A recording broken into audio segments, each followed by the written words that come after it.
They were new patients to me. All I had was the name, Olson. Please come down as soon as you can. My daughter's very sick. When I arrived, I was met by the mother, a big startled-looking woman, very clean and apologetic, who merely said, "Is this the doctor?" and let me in. "In the back," she added. "You must excuse us, doctor. We have her in the kitchen where it is warm. It is very damp here sometimes." The child was fully dressed and sitting on her father's lap near the kitchen table. He tried to get up, but I motioned for him not to bother, took off my overcoat, and started to look things over. I could see that they were all very nervous, eyeing me up and down distrustfully.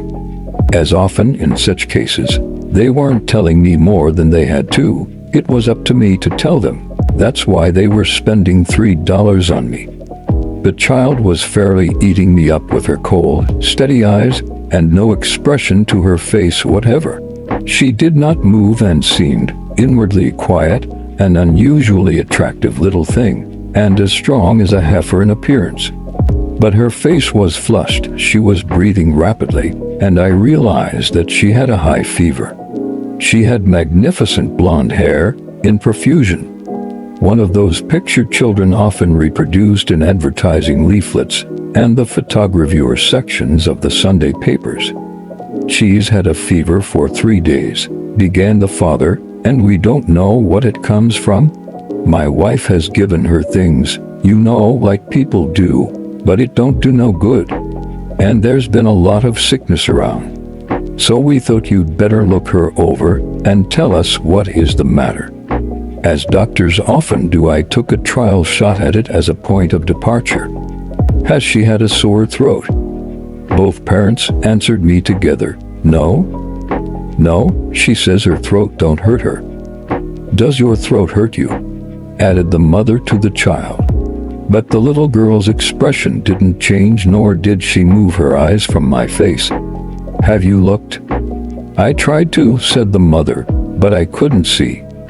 As it happens, we had been having a number of cases of diphtheria in the school to which this child went during that month, and we were all, quite apparently, thinking of that, though no one had as yet spoken of the thing.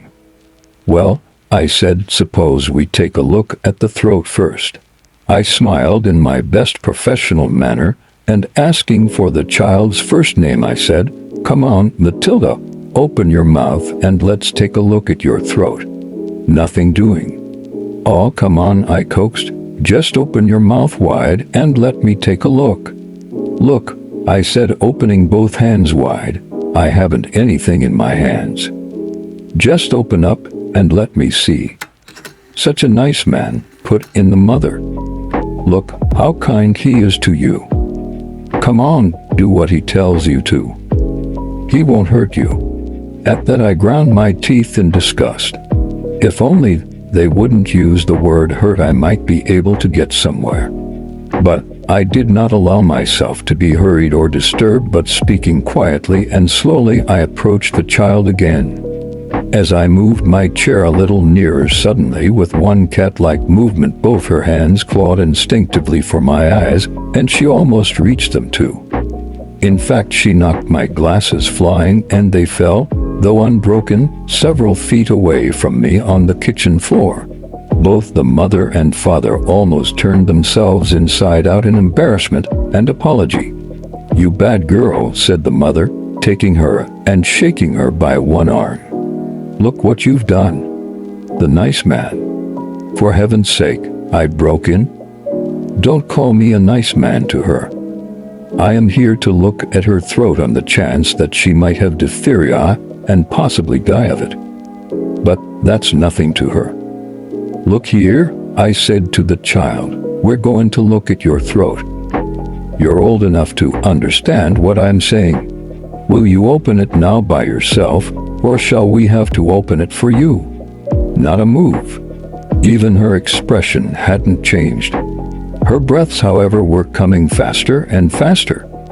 Then the battle began. I had to do it. I had to have a throat culture for her own protection. But first I told the parents that it was entirely up to them. I explained the danger but said that I would not insist on a throat examination so long as they would take the responsibility. If you don't do what the doctor says, you'll have to go to the hospital, the mother admonished her severely. Oh yeah, I had to smile to myself. After all, I had already fallen in love with the savage brat. The parents were contemptible to me. In the ensuing struggle they grew more and more abject, crushed, exhausted, while she surely rose to magnificent heights of insane fury of effort bred of her terror of me. The father tried his best, and he was a big man, but the fact that she was his daughter, his shame at her behavior, and his dread of hurting her made him release her, just at the critical times when I had almost achieved success till I wanted to kill him. But his dread also that she might have diphtheria made him tell me to go on, though he himself was almost fainting, while the mother moved back and forth behind us, raising and lowering her hands in an agony of apprehension. Put her in front of you on your lap, I ordered, and hold both her wrists. But as soon as he did, the child let out a scream. Don't, you're hurting me. Let go of my hands. Let them go, I tell you. Then she shrieked terrifyingly, hysterically, stop it, stop it. You're killing me. Do you think she can stand it, doctor? Said the mother. You get out, said the husband to his wife. Do you want her to die of diphtheria? Come on now, hold her, I said. Then I grasped the child's head with my left hand and tried to get the wooden tongue depressor between her teeth. She fought, with clenched teeth, desperately. But now I also had grown furious at a child. I tried to hold myself down, but I couldn't. I know how to expose a throat for inspection. And I did my best. When finally I got the wooden spatula behind the last teeth, and just the point of it into the mouth cavity, she opened up for an instant, but before I could see anything she came down again, and gripping the wooden blade between her molars she reduced it to splinters before I could get it out again. Aren't you ashamed? The mother yelled at her. Aren't you ashamed to act like that in front of the doctor? Get me a smooth-handled spoon of some sort, I told the mother. We're going through with this. The child's mouth was already bleeding. Her tongue was cut, and she was screaming in wild, hysterical shrieks. Perhaps I should have desisted and come back in an hour or more. No doubt it would have been better. But I have seen at least 2 children lying dead in bed of neglect in such cases. And feeling that I must get a diagnosis now or never, I went at it again. But the worst of it was that I too had got beyond reason. I could have torn the child apart in my own fury and enjoyed it. It was a pleasure to attack her. My face was burning with it.